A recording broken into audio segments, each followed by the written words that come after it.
Good evening. Tonight, you'll discover how stars are born from clouds of gas, how they live for billions of years, and how they die in spectacular ways that seed the universe with the elements of life itself.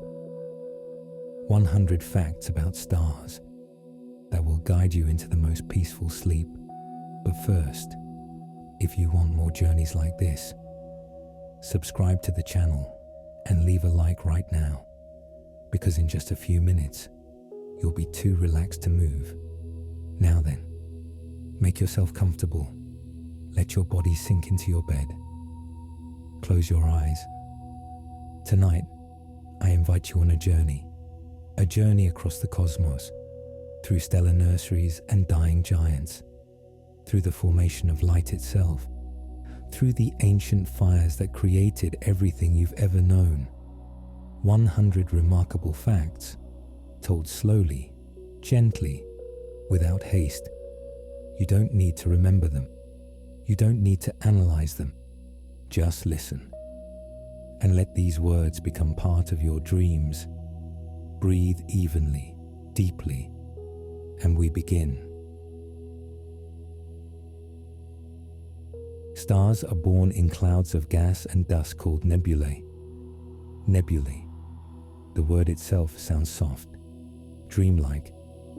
These cosmic clouds drift through space, cold and dark, sometimes spanning hundreds of light years across.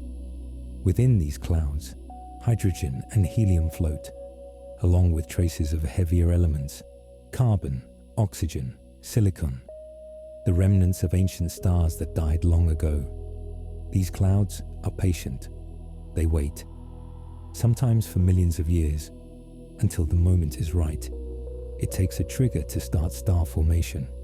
Something must disturb the cloud, perhaps a nearby supernova, its shockwave rippling through space, or maybe two galaxies colliding, their gravitational dance squeezing the gas. Whatever the cause, parts of the nebula begin to collapse, slowly at first, then faster. Gravity pulling the gas inward, tighter, denser.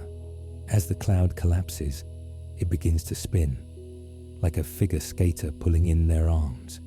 The rotation accelerates. The cloud flattens into a disk, and at the center, something begins to form. A protostar is a star in the process of being born. The center of the collapsing cloud grows hot. The pressure builds. Atoms collide with increasing violence. The temperature rises. 10,000 degrees, 50,000, 100,000, but is not a star yet, not quite. A protostar is shrouded in the dust and gas from which it formed. It glows, but with infrared light, invisible to human eyes. This stage can last for hundreds of thousands of years. The protostar continues to gather mass from the surrounding disk, growing, heating, preparing. Interesting, isn't it? How even stars must go through childhood. When the core reaches about 10 million degrees, fusion begins.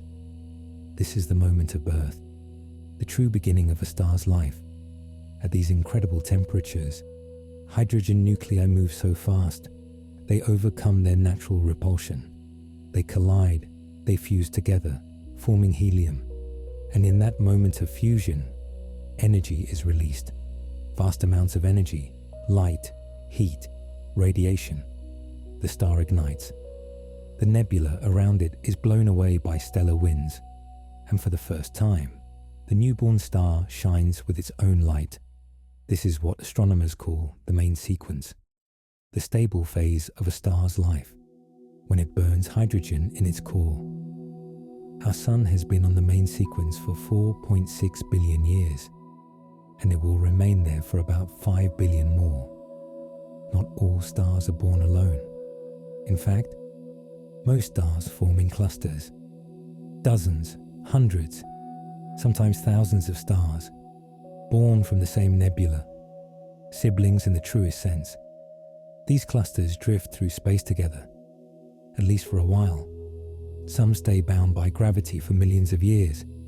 Others slowly disperse, each star going its own way through the galaxy. Our Sun was likely born in such a cluster 4.5 billion years ago, but its siblings have long since scattered, lost in the vastness of space. Somewhere out there, stars that formed alongside our Sun continue their journey, never knowing they once shared a cosmic cradle. The light you see from stars is ancient. Even the closest star, Proxima Centauri, is 4.24 light-years away, which means the light you see tonight left that star over 4 years ago. When you look at stars, you're looking into the past. The further away the star, the older the light. Some stars visible to the naked eye are thousands of light-years distant. Their light began its journey during the Bronze Age, during the time of the pyramids, before human civilization as we know it existed. If you're still awake, think about that. You are literally seeing history. Every photon that reaches your eye is a messenger from the past. Stars come in many colors. Blue stars are the hottest. Their surface temperatures exceed 30,000 Kelvin. They burn bright and fierce, and they die young. White stars are slightly cooler, like Vega and Sirius, brilliant and luminous. Yellow stars, like our Sun, have surface temperatures around 5,500 Kelvin, stable, long-lived, the perfect condition for planets, for life. Orange stars are cooler still, and red stars, the coolest of all. Their surfaces barely exceed 3,000 Kelvin. They burn slowly, conservatively. Some red dwarfs will shine for trillions of years. The universe has not existed long enough for any red dwarf to have died of old age. The color of a star tells you its temperature. This is Wien's law, a beautiful relationship between heat and light. The hotter an object, the bluer the light it emits, the cooler, the redder. You can see this in everyday life. A flame starts red when cool, then orange, then yellow. The hottest part of a flame is blue. Stars follow the same principle. Blue giants are the cosmic furnaces. Red dwarfs, the gentle embers. Blacksmiths knew this intuitively. They could judge the temperature of metal by its color. Red hot, white hot, each shade a specific temperature. The universe speaks in color, if you know how to read it. Stars also vary enormously in size. The smallest stars, red dwarfs, can be just 1/10 the size of our Sun. Tiny, but incredibly dense. Our Sun is actually quite average, about 1.4 million kilometers in diameter, large enough to hold 1.3 million Earths inside it. But then there are the giants, stars like Betelgeuse, Rigel, Antares. If you place Betelgeuse at the center of our solar system, its surface would extend past the orbit of Mars. Jupiter would orbit inside the star itself. UY Scuti, one of the largest known stars, has a radius about 1,700 times that of the Sun. If it replaced our Sun, its surface would nearly reach Saturn. Imagine a star so large that light takes hours to travel from its core to its surface. Despite their size, most of a star's mass is in its core. Stars are not solid, they're balls of plasma. Gas so hot, electrons are stripped from atoms. The center is far denser than the surface. At the core of the Sun, the density reaches 150 times that of water. The pressure is immense, 250 billion times Earth's atmospheric pressure. Yet if you could somehow scoop out a cupful of material from the Sun's surface, it would weigh less than air at sea level. The outer layers are tenuous, wispy. Stars are both incredibly dense and surprisingly empty, depending on where you look. A star's mass determines its fate. This is perhaps the most important fact in stellar astronomy. Everything about a star, how long it lives, how bright it shines, how it will die, depends on how much mass it was born with. Massive stars live fast and die young. A star with 50 times the sun's mass might live only a few million years, racing through its fusion fuel, burning bright and hot. Small stars live slowly, conservatively. A red dwarf with 1/10 of the sun's mass could live for 10 trillion years, longer than the current age of the universe by a factor of 1,000. Our sun converts 4 million tons of matter into energy every second. 4 million tons every second. This happens through Einstein's famous equation, E = mc squared. Matter and energy are equivalent, interchangeable. In the sun's core, hydrogen fuses into helium, and in the process, a tiny amount of mass is converted to energy. That energy is the light and heat that makes life on Earth possible. 4 million tons every second for 4.6 billion years, and yet the sun has barely changed. It has lost less than 1% of its total mass. There is so much hydrogen left. The sun will continue shining for billions of years more. Stars create heavier elements through fusion. In the beginning, after the Big Bang, the universe contained mostly hydrogen and helium. That was all. Everything else, every other element, was created inside stars. As stars age, they fuse hydrogen into helium. Then, when the hydrogen runs out, they begin fusing helium into carbon and oxygen. Massive stars go further. They create neon, magnesium, silicon, sulfur, iron. The carbon in your body, the oxygen you breathe, the calcium in your bones, the iron in your blood, all of it was created in the heart of a star. You are made of stardust, literally. Every atom heavier than helium was born in a stellar furnace. Carl Sagan said it beautifully. We are a way for the cosmos to know itself, made from star stuff, contemplating stars. Stars spend most of their lives burning hydrogen. This is the main sequence, the long, stable period of a star's life. Our sun is currently in this phase. For stars like the sun, the main sequence lasts about 10 billion years. For more massive stars, it's much shorter. For red dwarfs, trillions of years. During this time, the star changes very little. It maintains a delicate balance, gravity pulling inward, radiation pressure pushing outward, equilibrium. This balance is why stars are round, why they're stable, why planets can orbit them in predictable patterns for billions of years. Life needs stability, and stars on the main sequence provide exactly that.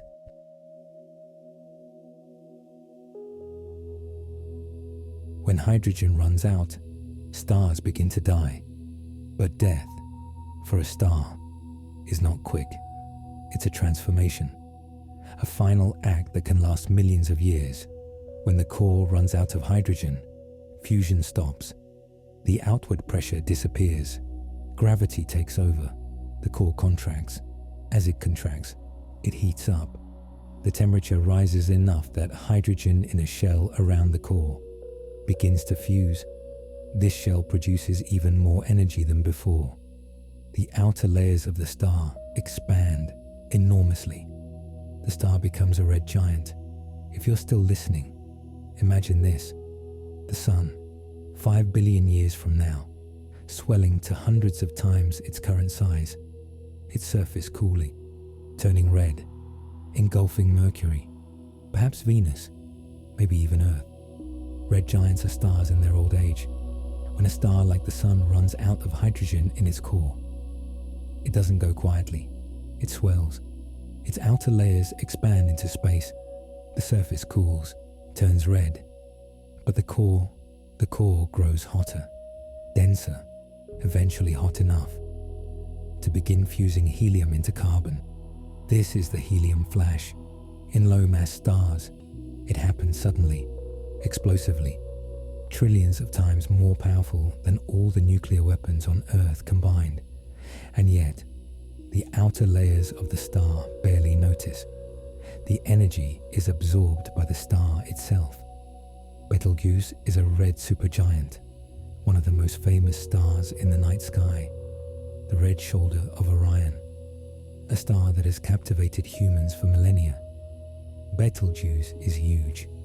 If you placed it at the center of our solar system, its surface would extend past Mars, perhaps even to Jupiter. And it's old, ancient, near the end of its life.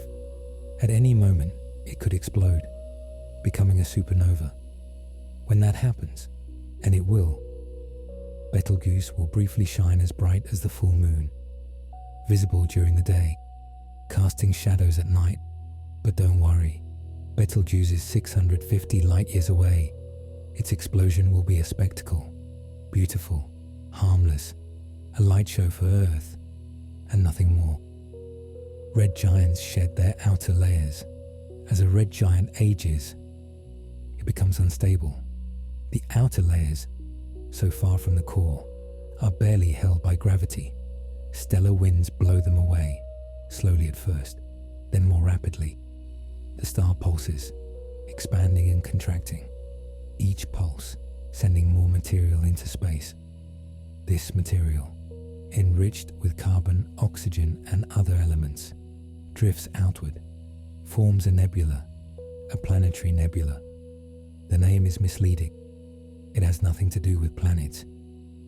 Early astronomers, looking through primitive telescopes, thought they looked like planetary disks, but they're not.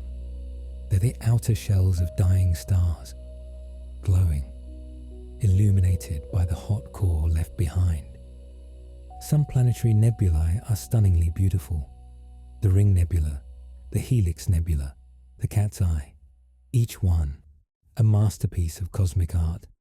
Intricate structures, shells within shells, filaments and knots, colors from different elements, oxygen glowing green, hydrogen red, nitrogen orange. These nebulae expand slowly, over thousands of years, growing larger, fainter, eventually dispersing into interstellar space. The material they release will one day become part of new nebulae, new stars, new planets, perhaps new life, death and rebirth. The cycle continues. The core left behind becomes a white dwarf. When the outer layers are gone, what remains is the core, no longer producing energy through fusion, just the exposed heart of a dead star. This core is incredibly dense. A teaspoon of white dwarf material would weigh as much as an elephant, sometimes more. White dwarfs are small, about the size of Earth, but with the mass of the Sun. Packed into a sphere smaller than our planet, they shine, not from fusion, but from residual heat, slowly cooling over billions of years. Eventually, they will become black dwarfs, cold, dark, invisible. But the universe is not old enough yet for any black dwarfs to exist. Every white dwarf still glows, still remembers the star it once was. Massive stars live very different lives. If a star is born with more than 8 times the Sun's mass, its life is brief, spectacular, violent. These stars burn through their fuel quickly. Hydrogen lasts only millions of years instead of billions. But massive stars don't stop at helium. They keep going. Helium fuses to carbon, carbon to neon, neon to oxygen, oxygen to silicon, silicon to iron. Each stage shorter than the last. Hydrogen fusion might last 1 million years. Silicon fusion, just a few days. Iron is the end of the line. Fusing elements lighter than iron releases energy. This is what powers stars, what keeps them shining. But iron is different. Fusing iron requires energy. It doesn't produce it, So when a massive star's core turns to iron, fusion stops. Suddenly, the core, no longer supported by radiation pressure, collapses. In less than a second, a core the size of Earth collapses to a sphere just 20 kilometers across. The density becomes unimaginable. A teaspoon would weigh as much as Mount Everest. This collapse triggers a supernova. As the core collapses, it rebounds. The outer layers, still falling inward, collide with the rebounding core. The result is catastrophic, a shockwave, propagating outward through the star, ripping it apart, releasing more energy in a few seconds than the sun will produce in its entire lifetime. A supernova, one of the most violent events in the universe. For a few weeks, a single star can outshine an entire galaxy. Billions of stars, outshone by one dying giant. Supernovae create heavy elements. Remember, fusion in stars only goes up to iron. Everything heavier, gold, platinum, uranium, requires even more energy. Supernovae provide that energy. In the explosion, elements heavier than iron are created. Through a process called rapid neutron capture, all the gold on Earth, all the platinum, the uranium in nuclear reactors was created in supernovae. When you wear gold jewelry, you're wearing the remnants of exploded stars, fragments of cosmic violence, shaped into beauty. The most recent nearby supernova was in 1987, SN 1987A, in the Large Magellanic Cloud, a small galaxy orbiting our Milky Way. It appeared suddenly. On February 23, 1987, astronomers in the southern hemisphere noticed a new star, bright where none had been before. It was visible to the naked eye, the first naked eye supernova in nearly 400 years. The last had been Kepler's supernova in 1604. Telescopes around the world turned to observe. Neutrino detectors registered a burst of particles, the first time neutrinos from a supernova had ever been detected. The star that exploded, Sanjalik -69 degrees 202, had been a blue supergiant. Its light, traveling for 168,000 years, finally reached Earth on that February night. The explosion itself happened during the Ice Age, when woolly mammoths still roamed, long before human civilization began. After a supernova, the core remains. If the original star was between 8 and 20 solar masses, the core becomes a neutron star. Neutron stars are among the strangest objects in the universe. Imagine the mass of the sun compressed into a sphere just 20 kilometers across. The density is beyond comprehension. A teaspoon of neutron star material would weigh 1 billion tons, more than all the cars on Earth combined. At this density, atoms cannot exist. Electrons are forced into protons, creating neutrons. The entire star is essentially one giant atomic nucleus. Neutron stars rotate incredibly fast.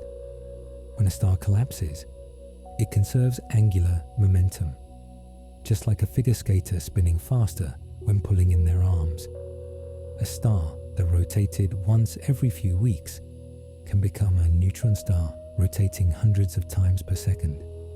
The fastest known pulsar, PSRJ, Marche 1748-2446 AD, rotates 716 times per second, 716 rotations every second at its equator. The surface is moving at 24% the speed of light. Any faster, and the star would tear itself apart. Pulsars are rotating neutron stars with strong magnetic fields. As a neutron star rotates, its magnetic field, trillions of times stronger than Earth's, sweeps through space. This field accelerates particles, creating beams of radiation from the magnetic poles. As the star rotates, these beams sweep across space, like a lighthouse. If Earth happens to be in the path of one of these beams, we see a pulse of radiation, hence the name, pulsar. The first pulsar was discovered in 1967 by Jocelyn Bell Burnell, a graduate student at Cambridge. She noticed, on her radio telescope data, a regular signal, pulsing every 1.337 seconds, remarkably precise, like a cosmic clock. For a moment, she wondered, could it be aliens, an artificial signal? But more pulsars were found, with different periods, natural phenomena, not messages from distant civilizations. Still, it was exciting, a new type of star, predicted by theory, but never observed until that moment.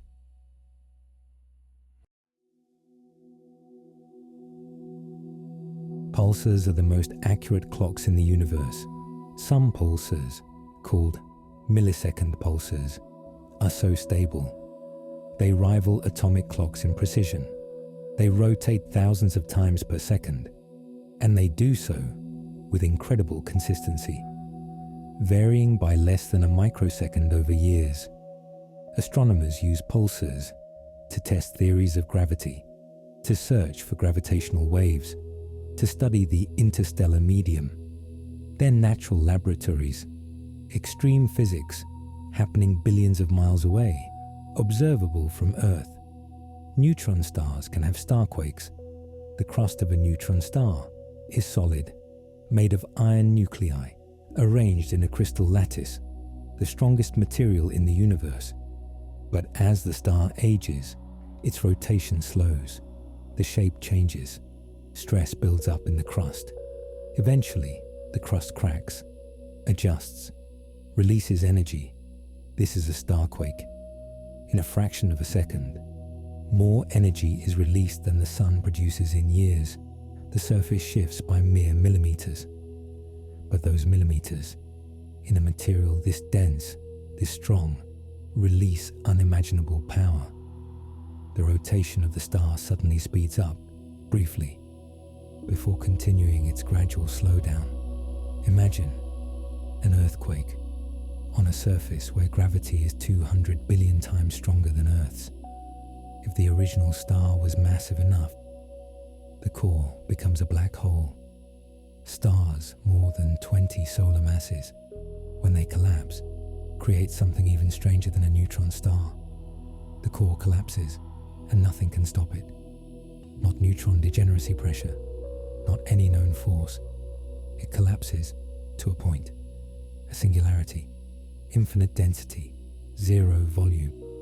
Around this singularity, gravity becomes so strong that nothing can escape. Not matter, not light, not even time behaves normally. This boundary, this point of no return, is called the event horizon. Cross it, and you can never leave, ever. Black holes are not cosmic vacuum cleaners. This is a common misconception. Black holes don't suck things in from great distances. If the sun suddenly became a black hole with the same mass, Earth's orbit wouldn't change. We would continue orbiting, as we always have. We would freeze without the sun's heat, but we wouldn't be pulled in. Black holes only affect objects that come very close, within a few times the size of the event horizon, from far away. Their gravity is the same as any other object with the same mass. Time behaves strangely near black holes. General relativity, Einstein's theory of gravity, predicts this. The stronger the gravity, the slower time moves. Near a black hole, time slows dramatically. If you could orbit close to a black hole and return, years could have passed on Earth, while only hours pass for you. At the event horizon itself, time appears to stop. To an outside observer, an object falling into a black hole seems to freeze, taking forever to cross the boundary. But from the object's perspective, Nothing special happens at the event horizon. It crosses smoothly, falling inward, toward the singularity. Black holes come in different sizes. Stellar black holes, formed from collapsed stars, range from about 3 to dozens of solar masses. Then there are supermassive black holes, found at the centers of galaxies. Millions, sometimes billions, of solar masses. Our Milky Way has one, Sagittarius A star, 4 million times the mass of the Sun, lurking at the galactic center, 26,000 light-years from Earth. We can't see it directly, it's invisible, but we can see stars orbiting it, moving at incredible speeds, following elliptical paths around nothing, or rather, around something invisible, something massive. In 2019, humanity captured the first image of a black hole. Not exactly the black hole itself. You can't photograph something that emits no light, but we photographed its shadow, the event horizon, silhouetted against glowing gas surrounding it. The black hole was M87 star. In the galaxy M87, 55 million light-years away, with a mass of 6.5 billion suns. The image showed a bright ring of light with a dark center, the shadow of the event horizon.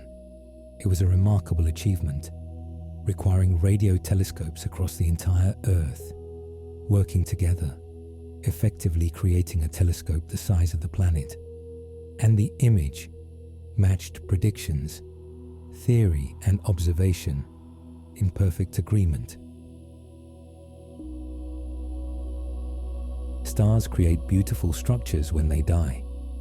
We've mentioned planetary nebulae, but there are other types, supernova remnants, clouds of gas, expanding from ancient explosions.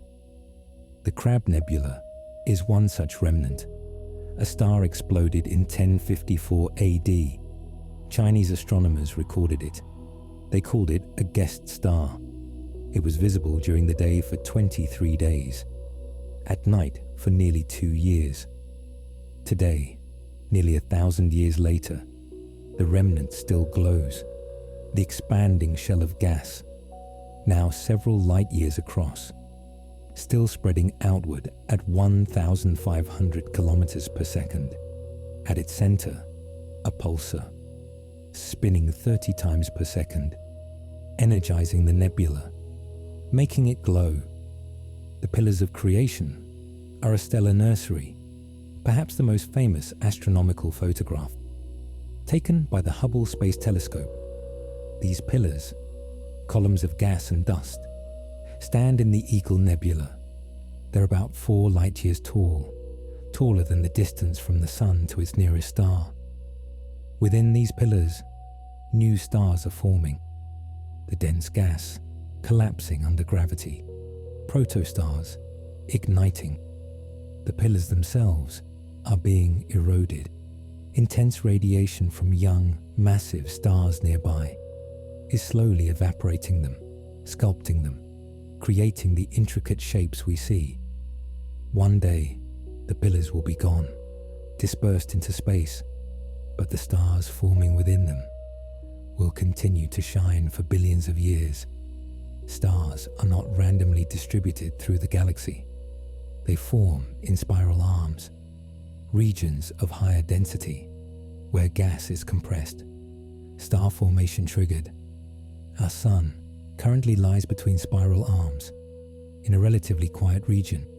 This is fortunate. In the spiral arms, stars are closer together, supernovae more frequent. Life might have had a harder time, evolving in the crowded spiral arms. Too much radiation, too many cosmic dangers. We orbit the galaxy every 230 million years, 1 cosmic year. The last time we were at this position, dinosaurs were just beginning to emerge. In another cosmic year, what will Earth look like? Binary stars are surprisingly common. Most stars are not alone. They have companions, 2 stars, orbiting their common center of mass. Some binaries are wide, the stars separated by hundreds or thousands of astronomical units, barely interacting. Others are close, orbiting in days or hours, sometimes so close they transfer material between them. In some cases, one star can accrete matter from its companion. If that star is a white dwarf or neutron star, the accreted material can trigger explosions, novae, or even supernovae. Sirius, the brightest star in our night sky, is actually two stars. Sirius A, the bright primary, 8 times more luminous than the Sun, and Sirius B, a white dwarf, faint, orbiting close to its larger companion. Sirius B was once the larger star. It evolved first, became a red giant, then shed its outer layers, leaving behind the white dwarf we see today. One day, in the distant future, Sirius RA will do the same. It will swell, perhaps engulfing its dead companion. Then it too will become a white dwarf. Open clusters are loose groups of young stars, the Pleiades, the Hyades, beautiful clusters visible to the naked eye. The Pleiades, also called the Seven Sisters, contain hundreds of stars, all born from the same nebula, about 100 million years ago. They're still young, hot, blue, and they're still together, bound by gravity, slowly drifting through the galaxy. Eventually, they'll disperse in a few 100 million years, each star going its own way. But for now, they remain a family of stars. Globular clusters are ancient and massive, while open clusters have hundreds of stars. Globular clusters have hundreds of thousands, sometimes millions, and they're old. Among the oldest objects in the galaxy, 12 to 13 billion years old, nearly as old as the universe itself.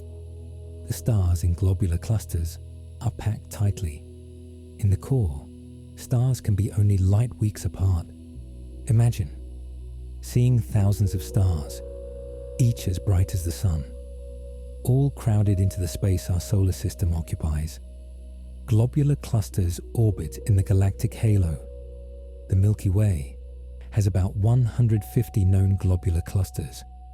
They orbit in a spherical halo around the galaxy, not confined to the galactic disk. They're remnants of the early universe, formed when the galaxy was young, before it settled into its current spiral structure. Some astronomers think globular clusters are the remnants of small galaxies, consumed by the Milky Way billions of years ago.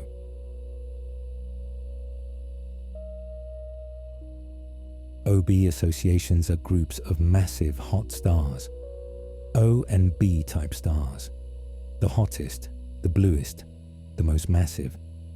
These stars don't live long enough to travel far from where they were born, so when we see them grouped together, we know they formed recently, within the last few million years. The stars in Orion's belt are part of an OB association.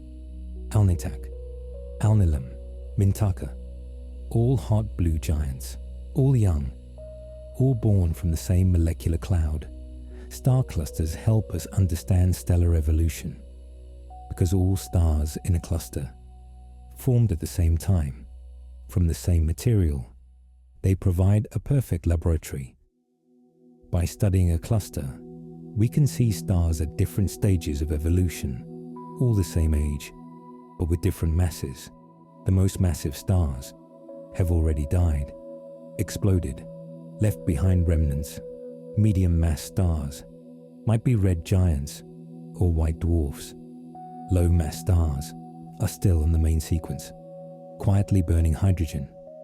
It's like looking at a single moment across many lifetimes. Not all stars shine steadily. Some vary in brightness. These are variable stars, and they come in many types. Some vary because they pulse, expanding and contracting, their surface area changing, their temperature shifting. Others vary because they're binary stars, one star periodically eclipsing the other, and some vary because of eruptions on their surface or because they're young and unstable.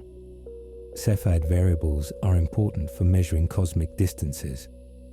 Cephids are stars that pulse regularly, days to months between peaks, and there's a relationship between their period and their intrinsic brightness. The longer the period, the brighter the star.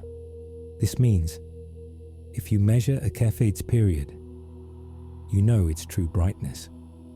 Compare that to how bright it appears, and you can calculate its distance. Henrietta Swan Leavitt discovered this relationship in 1908. It revolutionized astronomy.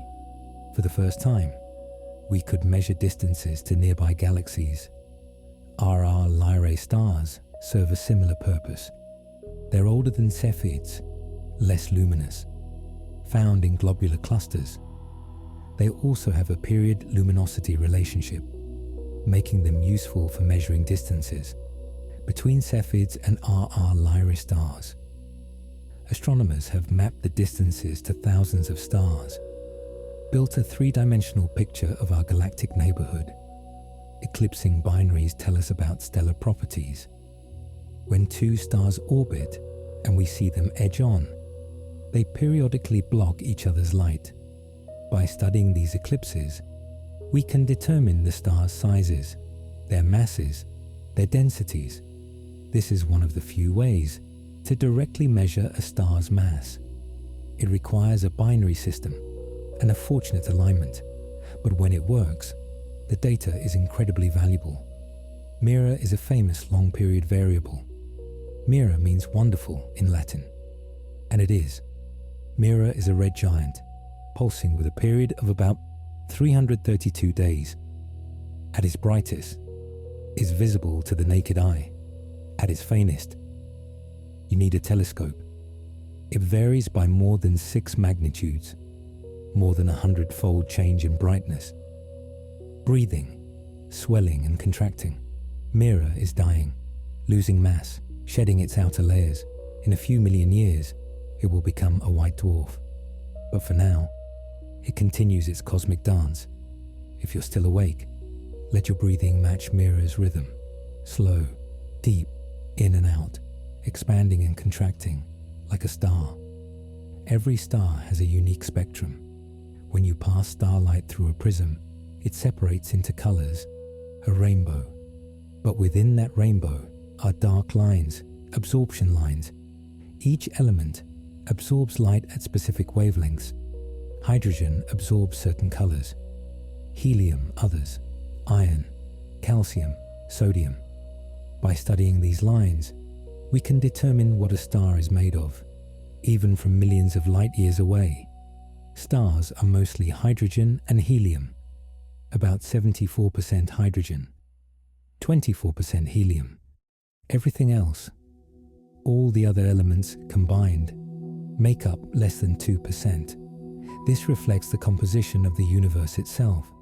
After the Big Bang, mostly hydrogen and helium formed. Everything heavier was created later, in stars. As the universe ages, the proportion of heavy elements increases, slowly, generation after generation of stars, creating and dispersing new elements. Astronomers classify stars by their spectra, O, B, A, F, G, K, M. 7 letters, 7 types of stars, ordered by temperature. O stars are the hottest, blue, surface temperatures over 30,000 Kelvin. B stars are blue-white, around 20,000 Kelvin. A stars are white, like Sirius, 10,000 Kelvin. F stars are yellow-white, 7,000 Kelvin. G stars are yellow, like our Sun, 5,500 Kelvin. K stars are orange, 4,000 Kelvin. M stars are red, the coolest, below 3,500 Kelvin. Astronomy students remember it with mnemonics. Oh, be a fine girl, kiss me. Old-fashioned perhaps, but memorable. The Sun is a G2V star. G2 means It's a G-type star, yellow. On the cooler side of G, V means it's a main sequence star, still burning hydrogen in its core. The Roman numeral V represents the 5th luminosity class. Class Mi stars are supergiants, the brightest. Class 2 are bright giants. Class 3 are regular giants. Class 4 are subgiants. Class 5 are main sequence stars, like the Sun. So much information, contained in 3 simple characters: G, 2, V. Some stars show unusual abundances of elements, chemically peculiar stars. They have far more or far less of certain elements than normal. App stars have strong magnetic fields. These fields dredge up heavy elements from the interior, concentrating them on the surface. Some app stars have patches rich in chromium, others in europium or strontium. The magnetic field creating spots like sunspots, but chemical, not thermal. When these stars rotate, the spots come in and out of view. The spectrum changes. Fascinating. Stars can be chemically young or old, not age in years, but chemical age, metallicity. In astronomy, any element heavier than helium is called a metal. Odd terminology, but traditional. Population Mi stars, like the Sun, are metal-rich. About 2% of their mass is heavy elements. Population 2 stars, found in globular clusters, are metal-poor. They have 100 times less, sometimes 1,000 times less. Population 2 stars are older, formed when the universe had fewer heavy elements, before many generations of stars had lived and died. The Sun's spectrum has thousands of absorption lines, each one telling a story: hydrogen, helium, iron, magnesium, calcium, sodium, on and on. One line, caused by sodium, is particularly strong. It's called the sodium D line. Early astronomers noticed this line, first in sunlight, then in flames, street lamps. It was one of the first clues that stars are made of the same elements as Earth, that the universe operates under the same physical laws everywhere. There's something profound about that. The same atoms in your body exist in distant stars, obeying the same rules, connected across vast distances. The Orion Nebula is the closest major star-forming region to Earth, only 1,344 light-years away, visible to the naked eye. The fuzzy middle star in Orion's sword. Through a telescope, it's breathtaking. A glowing cloud of gas, pink and red from hydrogen, green from oxygen, blue from dust reflecting starlight. Within the nebula, thousands of stars are forming, some already born, others still cocooned in dust. The trapezium is a cluster of young stars in Orion, 4 bright stars, visible in small telescopes, arranged in a trapezoid shape. These stars are only a few 100,000 years old, babies by stellar standards. Their intense radiation is illuminating the surrounding nebula, making it glow, also slowly eroding it, dispersing the gas and dust. In a few million years, the nebula will be gone. The stars will remain, drifting apart, each pursuing its own path through the galaxy. Bok globules are small, dark nebulae. They look like ink drops, silhouetted against the brighter background of nebulae. These are dense clumps of gas and dust. Often, protostars are forming inside them, hidden from view. They're named after Bart Bok, an astronomer who studied them extensively in the 1940s. He proposed that stars form within these dark globules. At the time, it was just a hypothesis.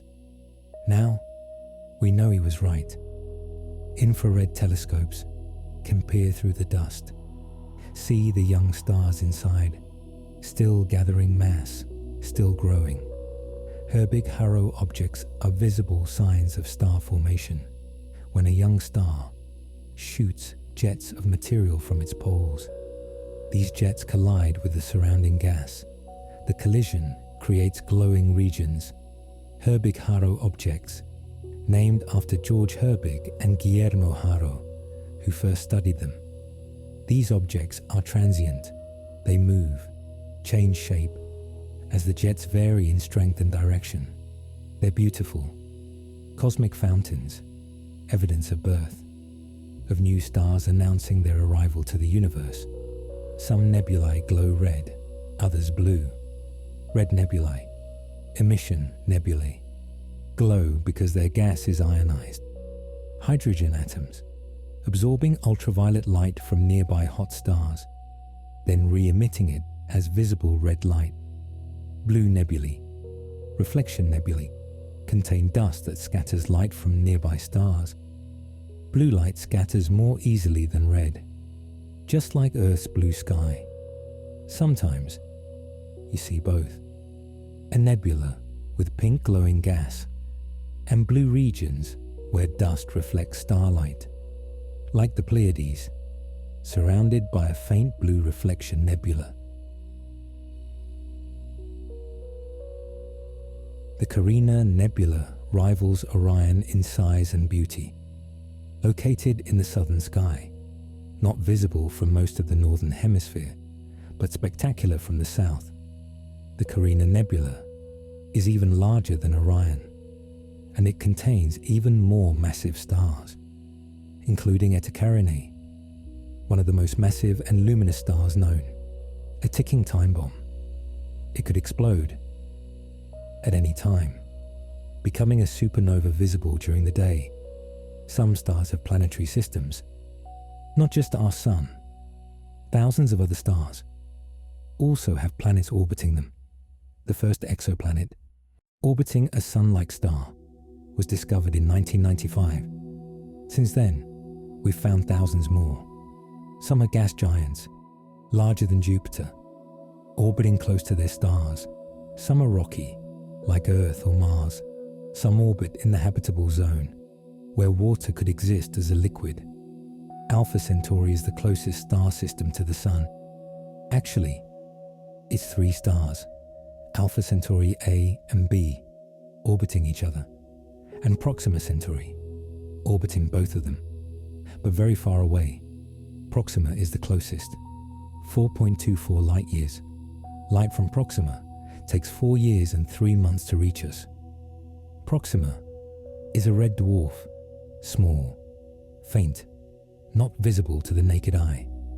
But in 2016, astronomers discovered it has a planet, Proxima Centauri b, orbiting in the habitable zone.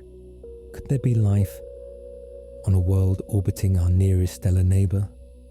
We don't know, not yet, but it's an exciting possibility. Brown dwarfs are failed stars, objects not quite massive enough to sustain hydrogen fusion. Between 13 and 80 Jupiter masses, they form like stars, collapsing from gas clouds, but they never get hot enough in their cores to fuse hydrogen. Some can fuse deuterium, a heavy isotope of hydrogen. This produces some energy, but not much, and not for long. Brown dwarfs glow, mostly in infrared, from the heat of their formation, slowly cooling over billions of years. They're dim, hard to detect, but they're probably common, perhaps as numerous as regular stars. Some stars have been ejected from the galaxy, hypervelocity stars, moving so fast they'll escape the Milky Way entirely. How do they achieve such speeds? One mechanism is a close encounter with the supermassive black hole at the galactic center. A binary star system wanders too close. One star is captured, the other is flung away, accelerated to immense speeds. These stars are traveling at thousands of kilometers per second, fast enough to leave the galaxy, journeying into intergalactic space, alone, cut off from their home, wandering the void between galaxies. T Tauri stars are very young, less than 10 million years old, still contracting, still accreting material from their surrounding disks. They're variable. Their brightness changes irregularly due to hotspots on their surfaces, caused by material falling onto them. T Tauri stars also produce strong stellar winds. These winds blow away the remaining gas and dust in their vicinity, clearing out their surroundings. Our Sun was once a T Tauri star. 4.5 billion years ago, variable, active, surrounded by a disk of material that would become the planets. Binary stars can exchange mass. If they're close enough, material from one star can flow to the other through a point called the Lagrange point. This creates an accretion disk around the receiving star. The material spirals inward, heating up, glowing brightly. If the receiving star is a white dwarf, this process can lead to nova explosions.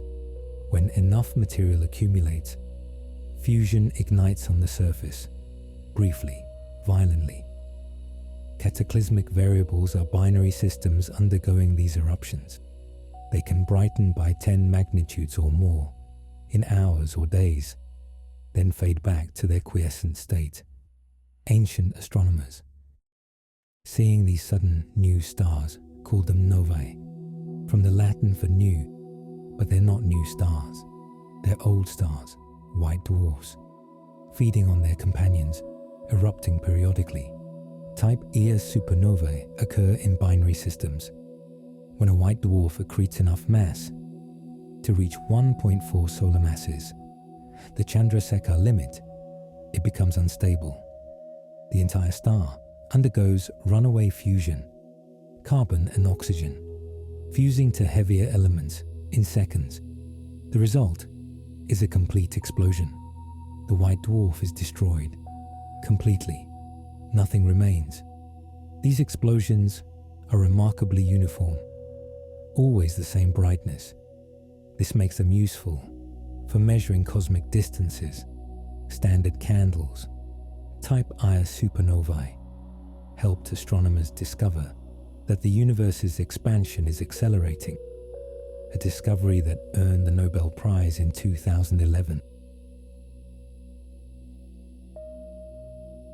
Symbiotic stars are long-period binary systems, a red giant and a hot compact star, often a white dwarf, sometimes a neutron star. The compact star orbits within the red giant's extended outer atmosphere, accreting material, heating it, causing emission lines in the spectrum. They're called symbiotic because the spectrum shows features of both stars. Cool molecular bands from the giant, hot emission lines from the compact object, a partnership. Two stars, very different, locked together in a cosmic embrace. Some binary stars are too close to observe separately, spectroscopic binaries. We see them as a single point of light, but their spectrum reveals the truth. As the stars orbit, one moves toward us, the other away. This causes Doppler shifts, the spectral lines split, moving apart and together with the orbital period. From these shifts, we can measure the star's orbital velocities, their masses, even though we've never seen them as separate objects. It's detective work, inferring what we cannot see from subtle clues in the light. O and B stars live fast, die young. These massive hot stars burn through their fuel in just a few million years. They shine bright blue, tens of thousands of times more luminous than the sun. Their intense radiation ionizes the gas around them, creates beautiful emission nebulae. But their lives are brief. They evolve quickly, become supergiants, then explode. All the O and B stars visible in our sky were born recently, within the last few million years. They're the young generation. Red dwarfs are the most common type of star. M-type stars, small, cool, faint. They make up about 75% of all stars in the galaxy, but they're so dim, You can't see a single one with the naked eye, not one. Despite being the vast majority, Proxima Centauri, the closest star to the Sun, is a red dwarf. And yet, it's invisible without a telescope. Red dwarfs burn slowly. They can live for trillions of years, far longer than the current age of the universe. None have ever died of old age. Every red dwarf that has ever formed still exists.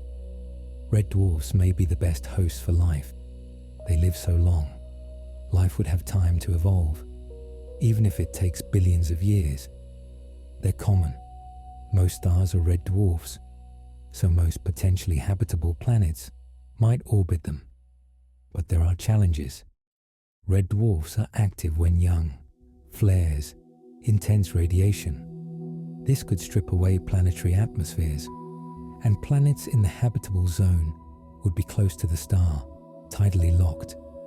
One side always facing the star, one side always dark. Could life exist in such conditions? Perhaps. Life is resilient. Wolf-Rayet stars are among the hottest stars known. Surface temperatures exceeding 100,000 Kelvin, shining mostly in ultraviolet. They've lost their outer hydrogen layers, either through intense stellar winds or stripped away by a binary companion. Their cores exposed, burning helium or even carbon and oxygen, the products of earlier fusion. Wolf-Rayet stars are rare and short-lived. They're near the end of their lives. Soon, they'll explode, becoming supernovae. Some stars pulsate in complex modes, not simple expansions and contractions, but waves propagating across their surfaces, like ripples on a pond. Astroseismology, the study of stellar oscillations. By analyzing these pulsations, we can probe the star's interior. Different pulsation modes penetrate to different depths, carry information about density, temperature, composition. It's like using earthquakes to study Earth's interior. But for stars, the sun pulsates, millions of modes, oscillating with periods of about 5 minutes. These oscillations have taught us much about the sun's structure. All stars lose mass through stellar winds, charged particles streaming away from the star, like the solar wind, but sometimes much more intense. The sun loses about 1 million tons per second through its wind. That sounds like a lot, but it's negligible. The sun will lose less than 0.1% of its mass over its entire main sequence lifetime. Massive stars lose much more. Wolf-Rayet stars can lose an Earth's mass of material every year. Stellar winds shape nebulae. When a star becomes a red giant, its winds blow away the outer layers, slowly at first, then faster. These winds can be sculpted by magnetic fields, by rotation, by binary companions. The result is the intricate structures we see in planetary nebulae: spirals, jets, knots, shells within shells. Each nebula, unique, a work of art, created by the death of a star. The solar wind creates the heliosphere. The sun's wind blows outward, creating a bubble in the interstellar medium. This is the heliosphere. Within this bubble, the solar wind dominates. Outside, interstellar material takes over. The boundary, the heliopause, is about 120 astronomical units from the Sun. Voyager 1 crossed it in 2012, becoming the first human-made object to enter interstellar space. Super winds from supergiants can affect their entire galaxy. When massive stars explode, they don't just release energy, they also drive winds. Superwinds.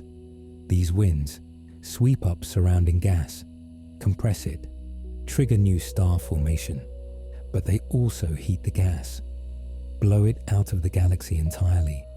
This regulates star formation. Too many supernovae, and gas is expelled. Star formation decreases. It's a feedback mechanism. Stars regulating their own birth rate.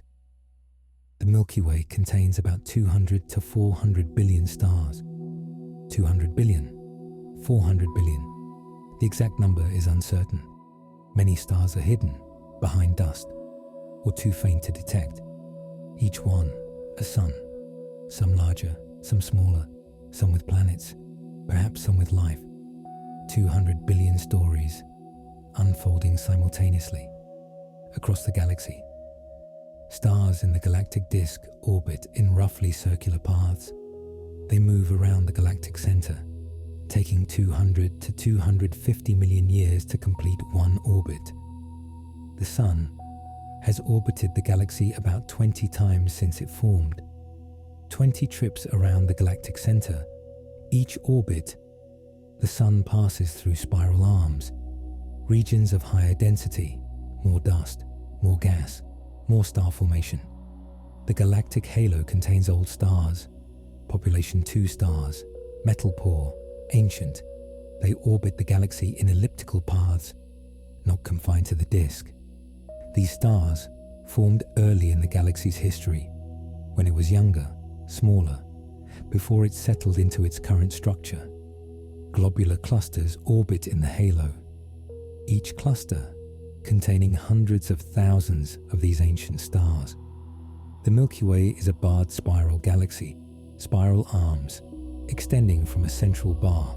The bar, about 27,000 light-years long, rotating slowly, our Sun, lies in a minor arm, the Orion arm, between two major spiral arms, the Sagittarius and Perseus arms. From our position, we can't see the full structure. We're inside the galaxy, like trying to see a forest, while standing among the trees. But by mapping star positions, measuring distances, studying other galaxies similar to ours, we've pieced together the structure. The galactic center is hidden behind dust. Optical light can't penetrate the dust lanes between us and the center. If you look towards Sagittarius, you see darkness, obscuring clouds, but infrared and radio waves can pass through. Infrared telescopes reveal a dense cluster of stars orbiting the supermassive black hole. Radio telescopes detect emissions from hot gas falling into the black hole, swirling in an accretion disk. We can see individual stars in nearby galaxies. The Andromeda galaxy is 2.5 million light-years away. With powerful telescopes, we can resolve individual stars in it, especially the brightest, supergiants, Cepheid variables, globular clusters. These observations allow us to study stellar populations in other galaxies, compare them to our own. Are the stars in Andromeda similar to those in the Milky Way?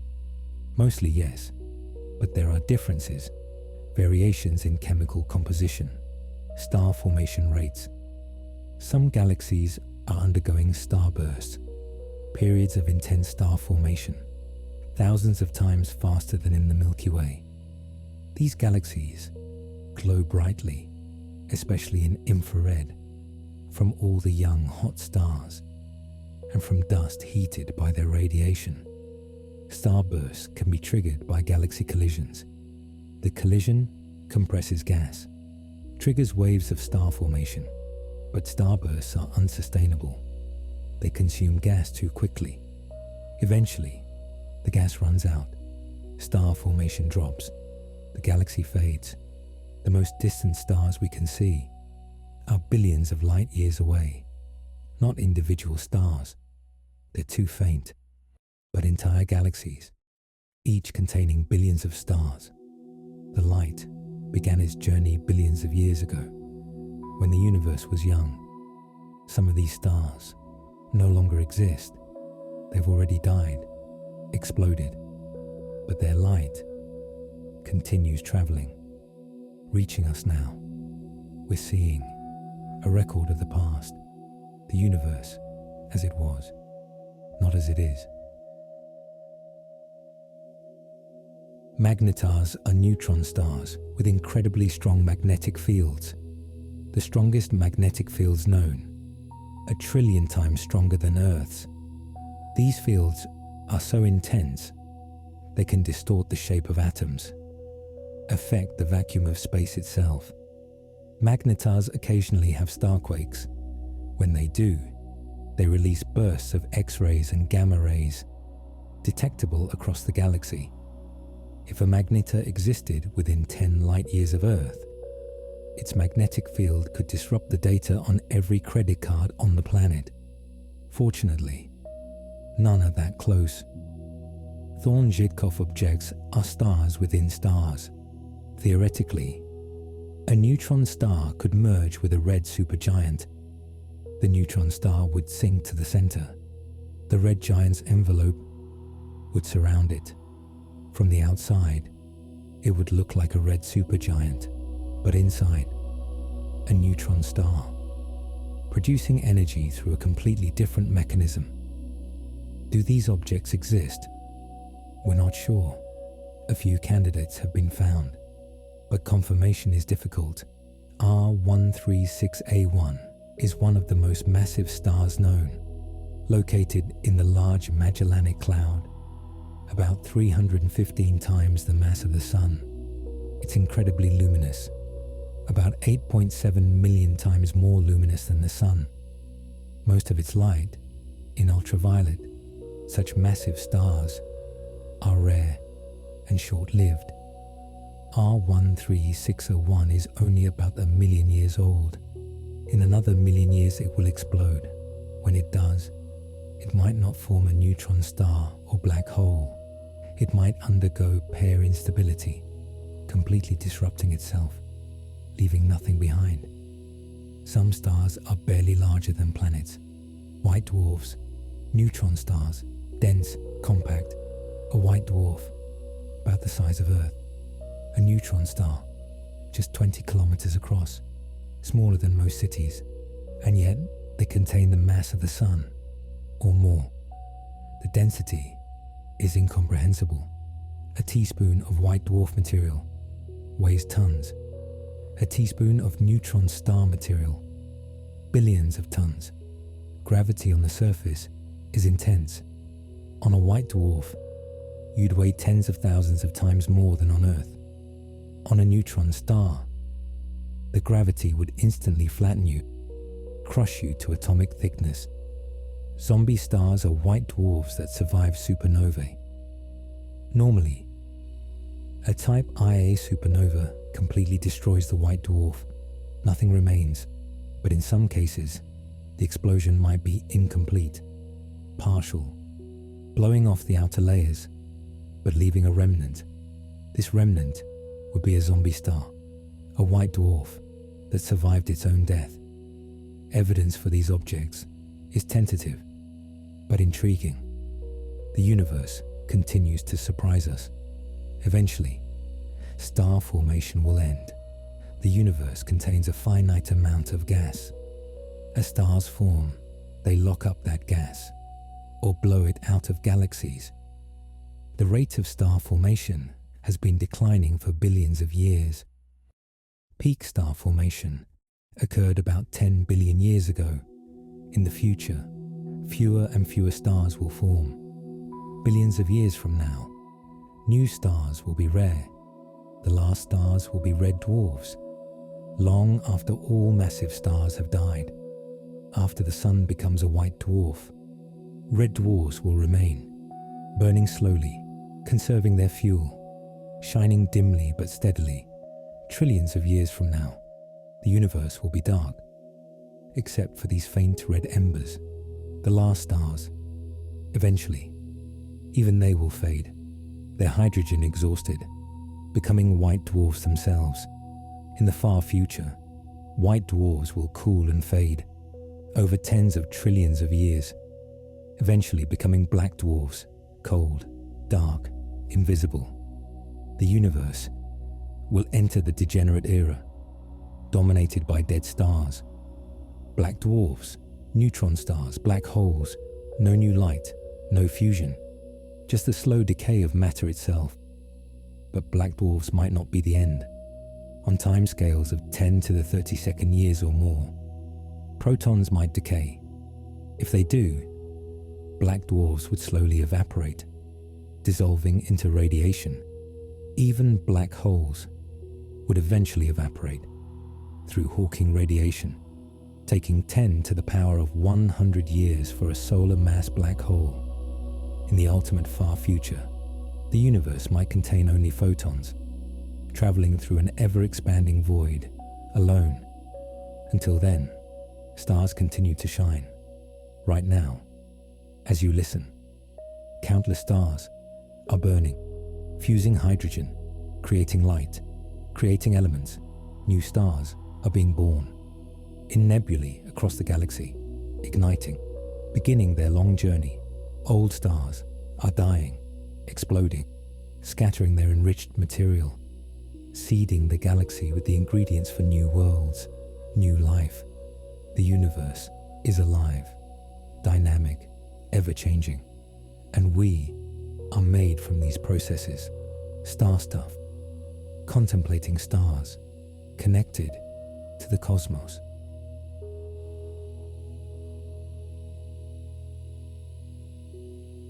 And so, we've reached the end of our journey.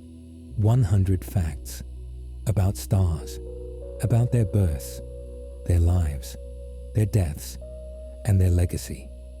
If you're still awake, that's wonderful. I hope you've learned something new, something that makes you look at the night sky with fresh wonder. And if you've drifted away into sleep, that's perfect too. That's what this was for. Let these stories settle into your dreams. Let them become part of your rest. Tomorrow, when you wake, perhaps you'll remember a fact, an image, a feeling of connection to something vast and ancient. The stars have been shining long before we existed. They'll continue shining long after we're gone. But right now, in this brief moment, we can appreciate them, marvel at them, learn from them. Thank you for listening. Thank you for joining me on this cosmic journey. And now, let your mind rest. Let your body relax. Let these thoughts drift away like stars fading in the dawn. Sleep well. Dream of distant suns, of nebulae and galaxies, of the infinite beauty of the universe. Good night. May these stories lull you into the deepest, most peaceful sleep. Good night.